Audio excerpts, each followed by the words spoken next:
Jason, great to see you, my friend, as always. Hey Garth, here we are. We're Here we are. recording an intro episode to an incredible book. This is going to be a series of really good conversations. Yeah, we just kind of keep rolling here. And it's always impressive because we do the podcast, we prepare for the podcast, we do the podcast, and then we get to re-listen to the podcast. It's like, oh, I'm pulling out all these nuggets and yeah, it's great. Hey, listen, I've got a question for you. You're a huge sports fan, hmm right? hmm And football is one of your sports, right? You follow the Arizona Cardinals, is that right? I do. I do. Yeah. Yeah. You're wearing a Jays hat, hmm Yeah. right?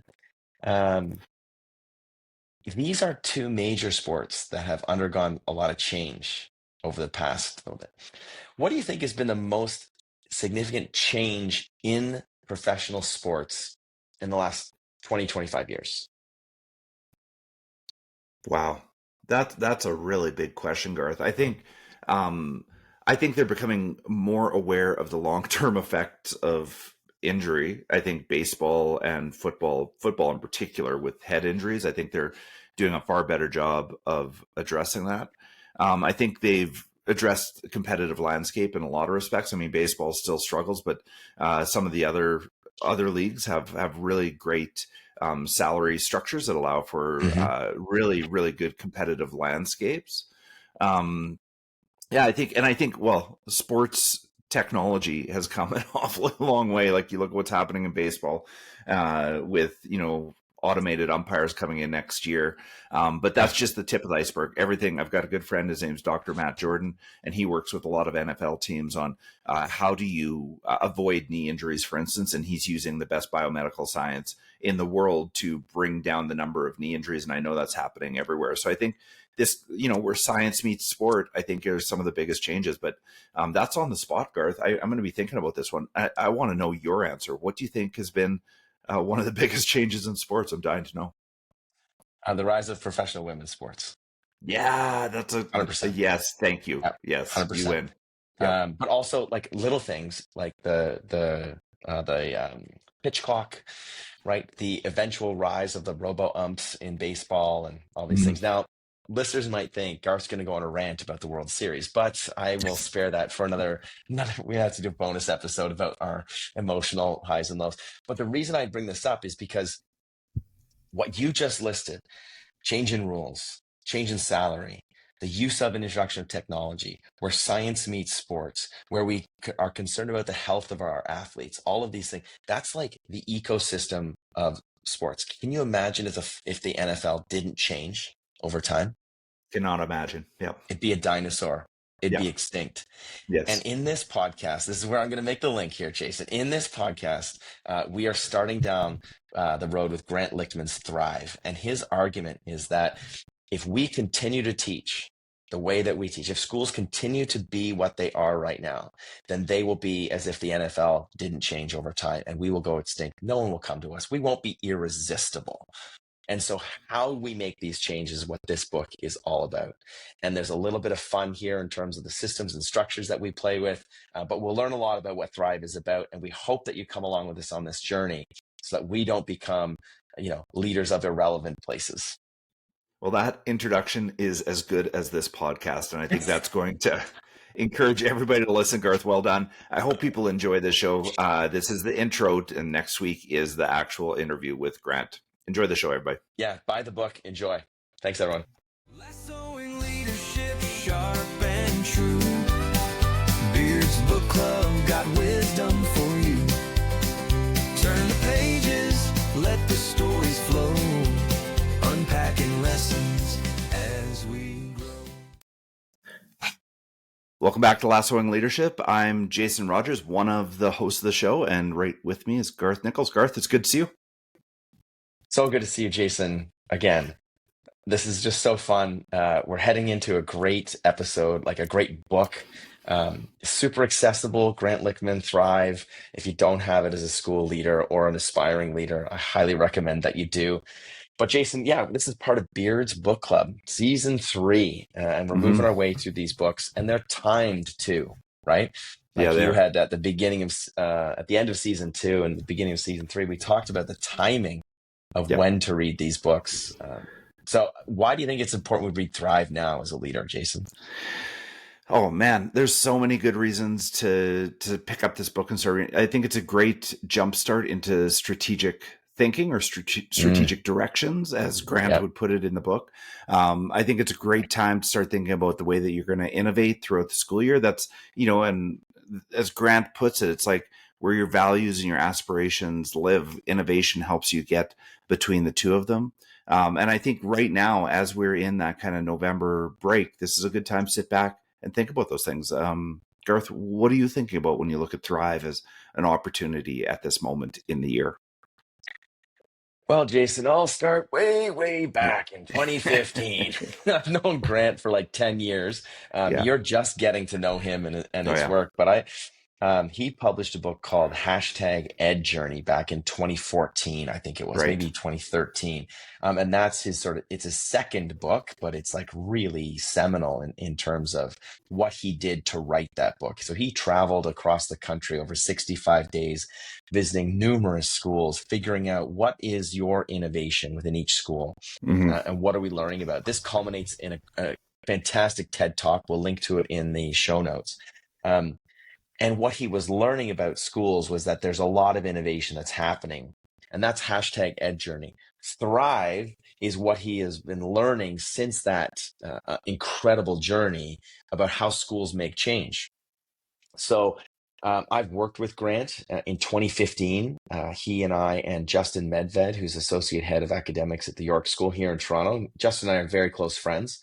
And we kind of enrolled Grant into something we wanted to do, which was talk to school leaders on the business side and academic side of schools around how to make our schools irresistible now and sort of evergreen irresistibility in the future.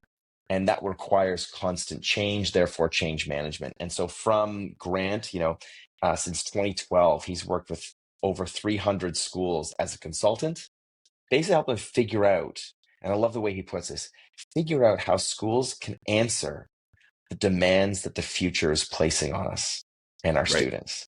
So I'm excited about this. I think this is a perfect time for people to listen to it because it really gets into the nuts and bolts. We get under the hood, so to speak, of not only what makes schools tick, what makes schools change, what makes schools run, and how to lead schools really, really effectively.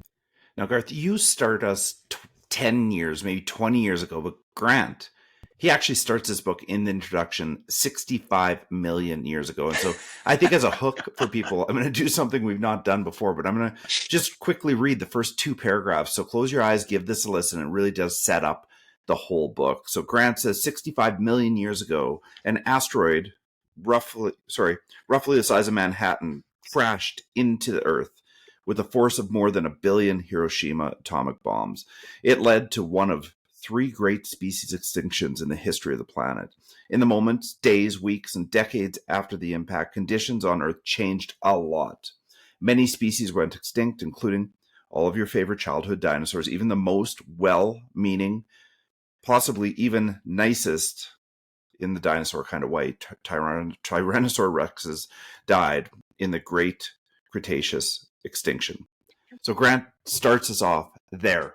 And he basically says, hey, listen, schools, if you are not prepared for that asteroid, if you're not already evolving, then you do risk extinction. And I think it's a call to action. I really do. I appreciate what Grant's done here. And let's get into a little bit of the content, Garth. What stands out for you in Thrive?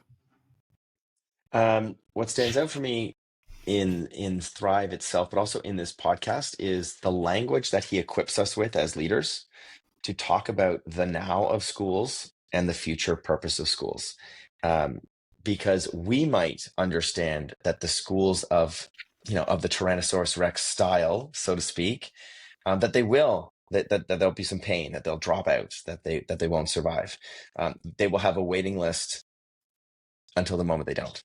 Yeah. And so he gives us in this podcast the language for schools to say, this is why we're innovating.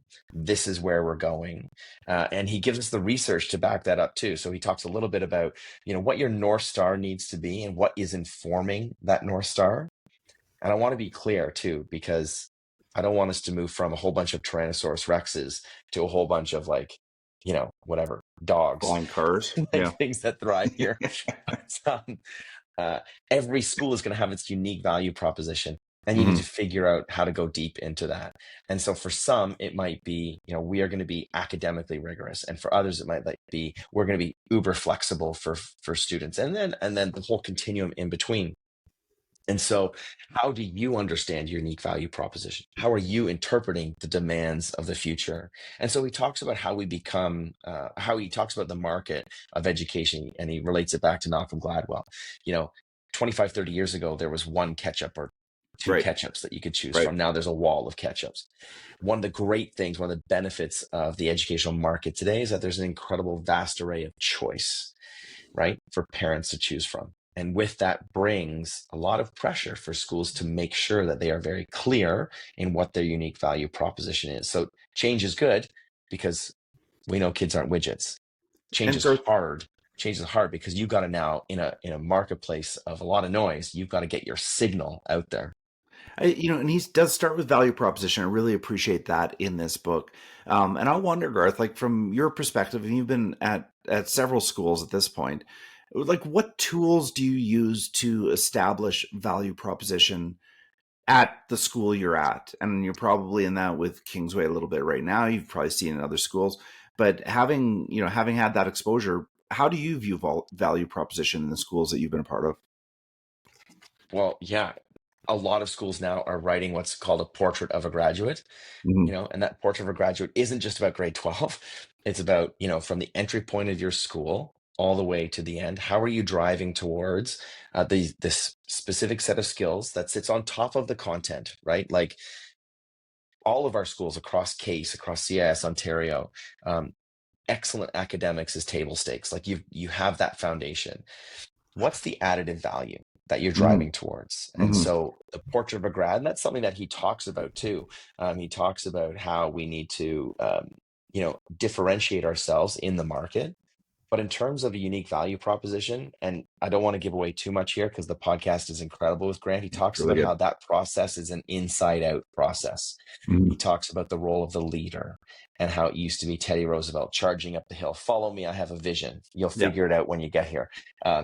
Now it's inside out, right? We start with community. We start with understanding. We start with research, and then we co-create, or as much as we can, build consensus around what is our unique value proposition. And I think, where to start. What's your mission? What's your vision? What's your values? Is it still relevant? Is it going to be relevant in 1, 5, 10, 30 years? And how are you driving towards that relevancy? And so we unpack that in the podcast. But that's my opinion. But what do you think, Jason? How do you go about understanding or developing a unique value proposition? Well, I can't contend anything you said because I think that's all right on point, Garth. I think the only other thing is I think you have to be an active observer all of the time. Observer Mm, of a few things. One, what is your community saying? Not just in surveys, but what are they saying in the parking lot? What are your kids saying in the lunchroom? What yeah. are teachers saying in the hallways? I think you have to listen to that. Second thing you have to do is actually observe your market. I think there's a lot of, you know, untruths about markets or about schools. I think we make up these mythologies. I think you have to be an active observer of what's going on in your local market because Alberta is different than Ontario and Ontario is different than New York. So I think that local market is really important. And the third thing is to be a really, really conscious observer of societal trends, Mm. not fads, trends over time, and try to read the tea leaves a little bit. And it's hard to do. Like you said, it doesn't have to be a 1 year plan or 5 year plan. Oftentimes we're looking at 30-year plans. And so that is hard and heavy lifting. And I think you have to be a curious explorer to really understand those things. As head of school or as a leader of the school, I think it's a large part your job to set that strategic direction and to hold it into the future. So yeah, And all that you said, and then maybe a little bit of observation on top of it. Jason, that was really deep. You know, this concept of being really intentional in what you're observing, and the time horizon that you actually talked about too. It's so interesting to me because Grant's next book is Mhm. called Wisdom Road, Love right? it. And Yeah. where he is pursuing to the understanding and the leveling up in terms of our societal understandings around the gifts of different indigenous populations and communities and what they can give us. And one is 7 generations thinking. We are here in our schools, in this moment because of decisions that were made 7 generations ago. So what decisions can we make now? What will Rundle as a community of schools, what will Rundle look like when your kids have moved on, Mhm. right? What is it going to look like so far from now? And I love that way of thinking because it lifts us out of the minutia, and it lifts us out from being reactive to sort of these immediate market trends. And it says, actually, what's going to be of value in the future? And he talks about this in the podcast too. He talks about, one of the ways that we need to start is with empathy. And we don't necessarily touch on the role of generative AI, but in a digital transformation, we have to be deeply human. And so schools are becoming more and more human in terms of these portraits of a grad. And so I think Mhm. that's super, super cool. Kingsway College School, one of the elements of the portrait of a grad is, ethical and responsible leadership. And I just love that. I'm not sure that would have been around, Yeah. 20 years ago, right? This concept of being deeply empathetic and ethical leaders as a priority moving forward. Yeah. Another thing Grant brings to the forefront in the podcast and in the book is we center on innovation. Okay, Yeah. so but what I like about the way Grant addresses innovation, like chapter 4 of his book is called "The Link Between Value and Strategy." That's innovation. So the link between value and strategy is innovation. So I like that Grant doesn't put innovation out there in the ether, something Mm. else, something bigger, something faster, something. No. It lives between value and strategy, and the innovation is what bridges that gap. And Yeah. I think innovation can be such a scary thing for schools, school leaders, school communities. But Mm. I think when you couch it with what you're already doing, where you're already going, I think that's huge. I value that in Grant and this conversation, this book. Yeah. And in his in his TED Talk, um, Grant talks about change because innovation is another word for change. And I do love Mhm. his connection that you've made there too, Jason. Um, Innovation is just as a fancy word for change to enhance the value proposition. So listen, listeners, like this is why this is so well timed, because I think Mhm. that you can, as a leader, wherever you are in your strategic plan, wherever you are in your tenure of leadership, you can use this podcast to provoke some reflections in terms of how are you doing with your unique value proposition. And so one of the drawbacks of change is that there's some pain, right? One of the drawbacks of change is that there's grief and there's loss, because if you might be changing your values that some people really wanted to hang on to, but moving forward, these values will serve the school better. And so we talk a little bit about what the requirements are for leaders during times of change. So whether that's you're gearing down from a strategic plan and gearing up a strategic plan, or whether you're in the middle of it, I think there's some really good provocations in here to check in on your leadership around change. And Garth, when we talk about leadership, Grant, this book is really, really accessible. I just want to say Thrive is a book that you can pick up and pull gems out of in a Yeah. moment's notice. He talks about Cotter in it and talks about change management, but he also talks about leadership.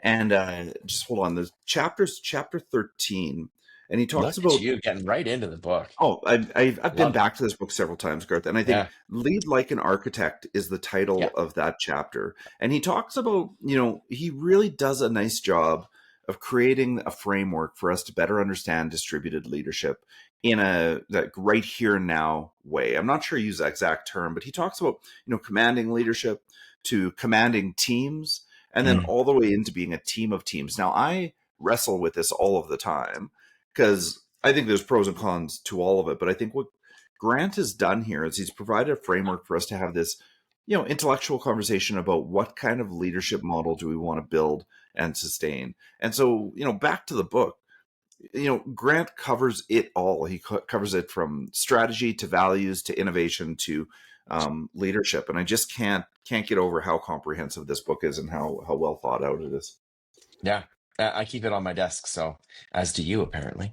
I do. Yes. Yeah, yeah.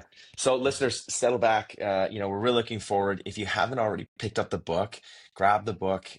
Again, super accessible. It's a soft cover. Like you can mix it up, all those great things. And join us on this talk for Grant Lickman, because I do think it's an important one for leaders at whatever stage you're in.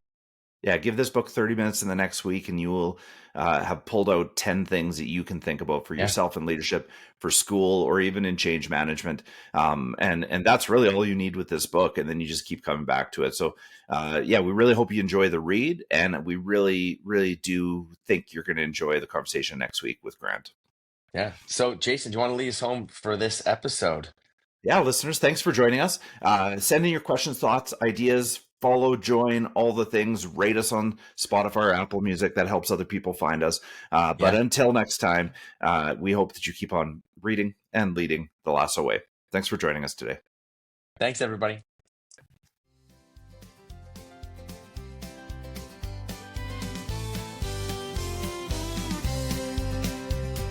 Grab your coffee, grab your seat. It's time to learn, it's time to meet. Garth and Jason setting the tone. Leadership lessons to take back home. Lassoing leadership, sharp and true. Beard's Book Club got wisdom for you. Turn the pages, let the stories flow. Unpacking lessons as we grow. Keep leading the lasso way. Together we'll grow stronger every day. So plug in your headphones and let's start the show. With lessons from Ted, we'll learn and grow. Lassoing leadership, sharp and true. Beard's Book Club got wisdom for you. Turn the pages, let the stories flow. Unpacking lessons as we grow.